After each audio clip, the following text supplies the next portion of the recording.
La famille, je suis prête pour la vidéo. J'ai mon bout de papier, hein, parce qu'il y a des moments, les histoires sautent, donc j'ai eu à écrire. J'ai ma petite liste ici. Ok, c'est parti pour la vidéo.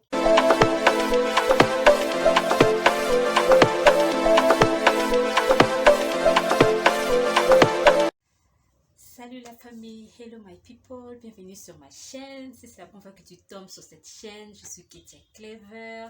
Bienvenue. Avant que tu ne partes, n'oublie pas de t'abonner, n'oublie pas de liker, n'oublie pas de commenter, ça me fera énormément plaisir. La famille, aujourd'hui, je vais vous, je vais vous dire ce qui m'a choqué. Bon, la culture kenyane, ce qui m'a choqué quand je suis arrivée. J'espère que vous comprenez. Comparé de là où je viens et ici, c'est que j'avais trouvé un peu, moi j'ai dit, oh ok, comme ça, ici ça se passe comme ça. Donc, je vais parler de ça en fait. Ok, la culture. Donc, premièrement, j'ai mon bout de papier. Hein? Donc, si vous me voyez, jetez un coup d'œil, comprenez que j'ai mon petit bout de papier. Je ne suis pas une bonne journaliste, mais on fait avec. Hein? L'essentiel, c'est de passer le message, d'essayer de passer le message. D'accord, la famille? Ok. Abonne-toi, like. Je veux pas cesser de vous dire que vous devez me donner de l'amour à travers vos likes. I need your support, guys. J'ai besoin de vos likes. Hein? Bon, numéro un. Je vais commencer à jeter un coup, un coup d'œil là. Numéro un, ce qui m'a étonné en venant au Kenya, et non, la culture ici, vous savez, chez nous au pays, quand tu reçois des visiteurs, normalement, on sert le soda, ou bien la bière, ou bien du jus, hein, vous comprenez. Mais ici, si exemple un Kenyan t'invite ou une Kenyane, bon, quelqu'un de ces pays t'a invité, on accueille les visiteurs avec le thé qu'on appelle chai. Yeah. On accueille le visiteur avec une tasse de lait. Voilà, on le thé, mais il y a du lait. Hein? Il y a du lait, j'allais dire bien miliqué. Je ne sais pas si ça s'est dit. Bien miliqué, vous comprenez, on met du lait, milk. Yeah, voilà. On accueille les visiteurs. Quand tu vas chez un Kenyan ou bien un Kenyan vient chez toi, il faut l'accueillir avec une tasse de thé, tu mets du lait. Bon, si, exemple, tu peux dire non, je veux un thé tout noir ou un café tout noir, mais très souvent, on met du lait. Donc, faut pas oublier ça. Je continue à sourire à cause des bien miliqués. Ok, numéro 2, ce qui m'a un peu, disons, qui m'a, ce qui m'a un peu étonné, je peux dire ça. C'est le fait que quand tu arrives chez un Kenyan, normalement, quand tu arrives, tu toques, il faut enlever les chaussures avant d'entrer dans la maison. Normalement, c'est ça. Chez nous, au pays, tu entres avec tes chaussures, hein.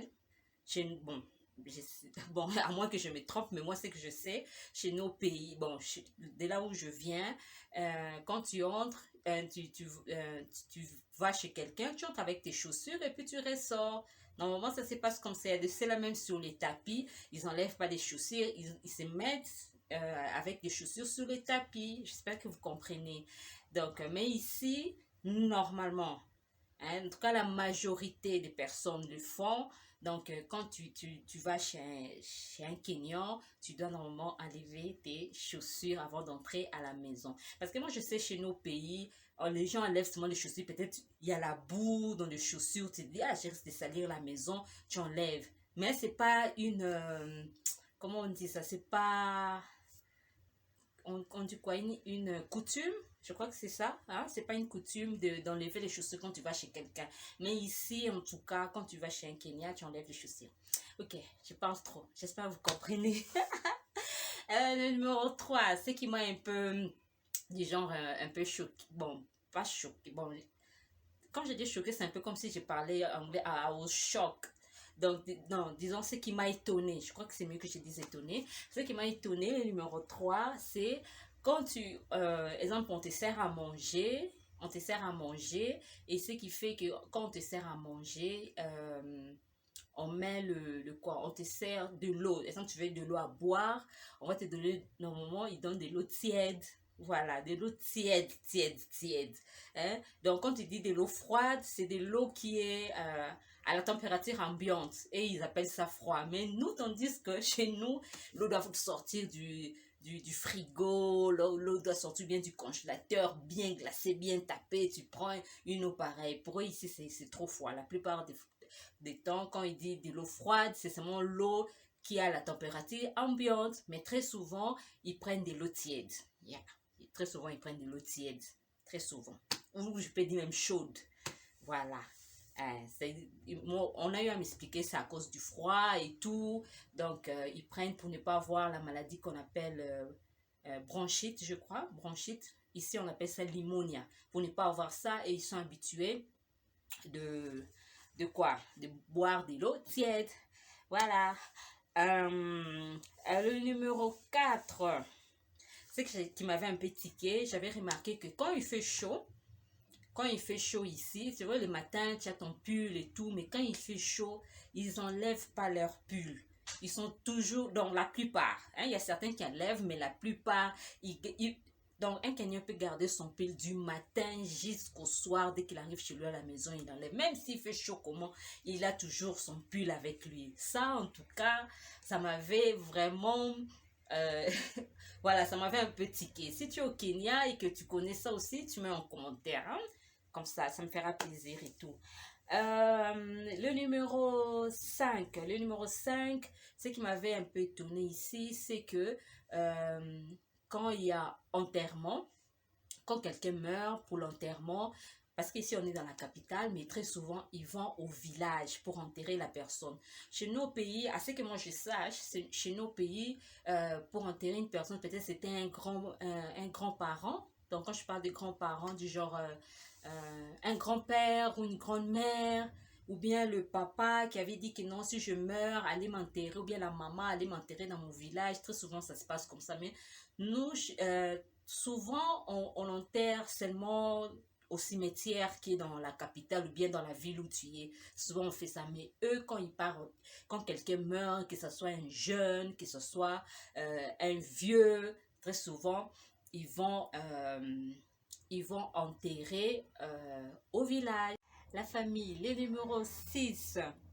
Le numéro 6, ce qui m'avait un peu étonné, ce qui m'avait tiqué ici, c'est que en décembre, durant les fêtes de Noël, de Nouvel An, la plupart des Kenyans partent au village fêter. Donc, très souvent, dans les quartiers ou dans les immeubles, c'est vide.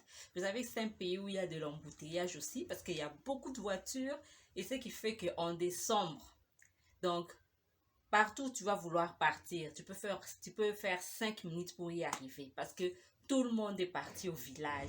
Donc, c'est ça. C'est qui m'a fait un peu tiquer. Tout le monde part au village. Tandis que de là d'où je viens, rentre au village. Hey! Hein? Rentre au village. Celui qui sort du village ne rentre plus.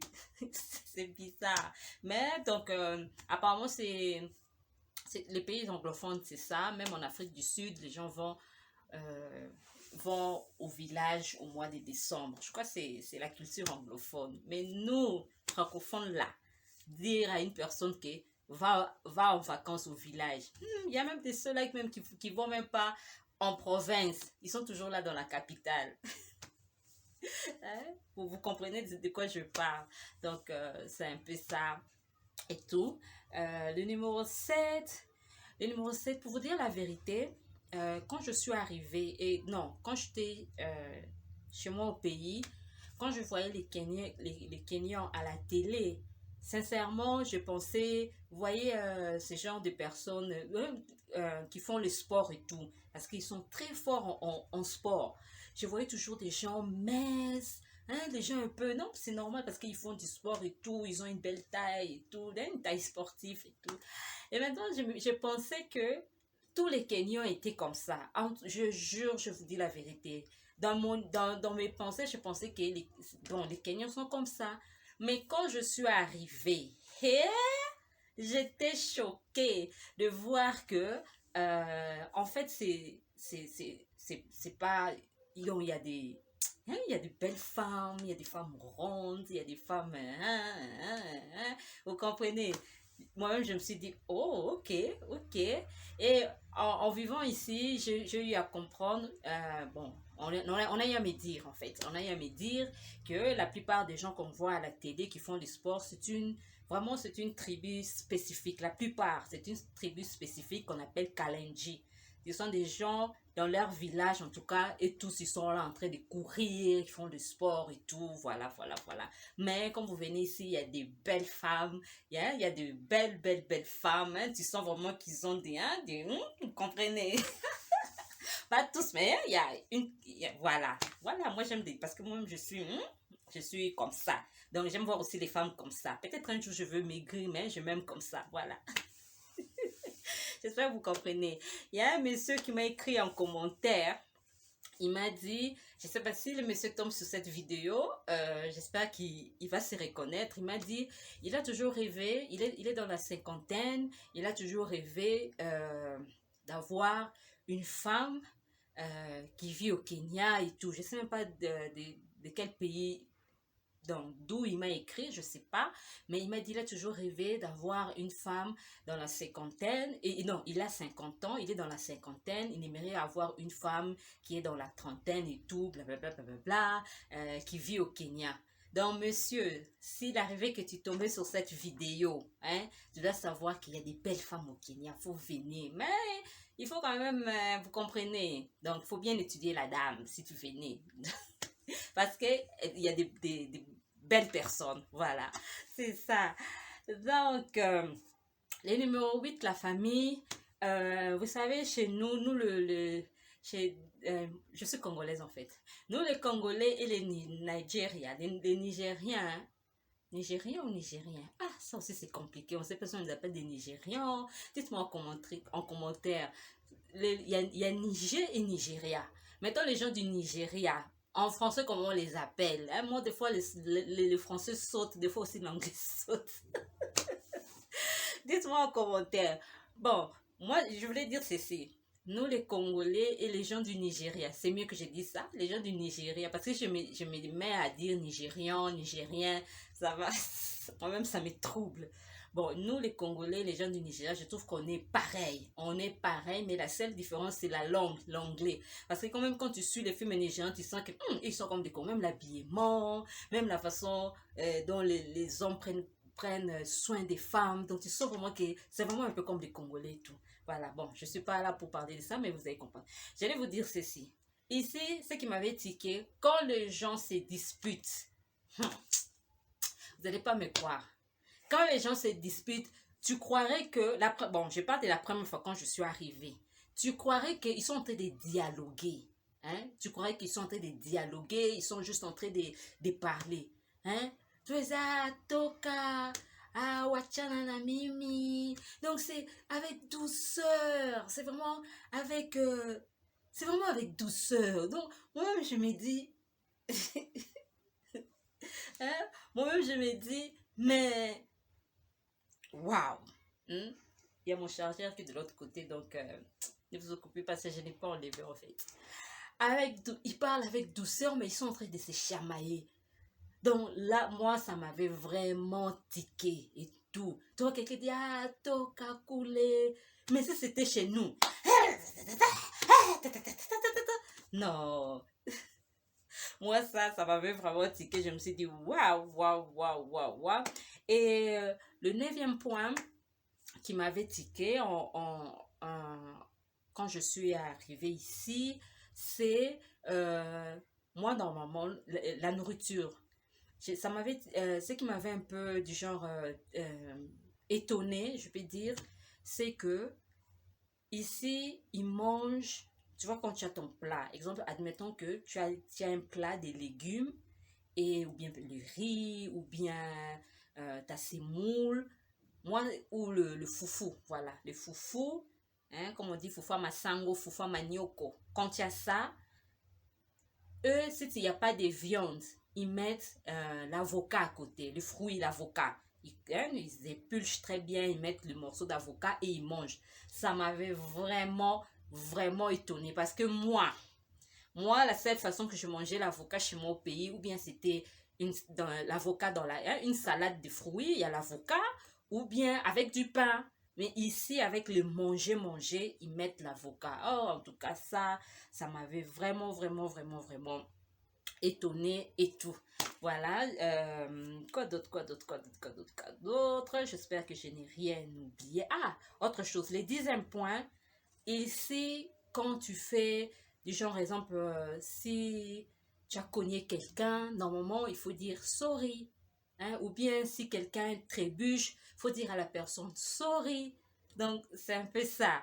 Au début, mais je sais, hein, vous savez, dites-moi en commentaire si vous pensez. Moi, de là aussi, tu es de mon pays. Quand quelqu'un, exemple, tombe, la première chose qu'on fait, c'est quoi?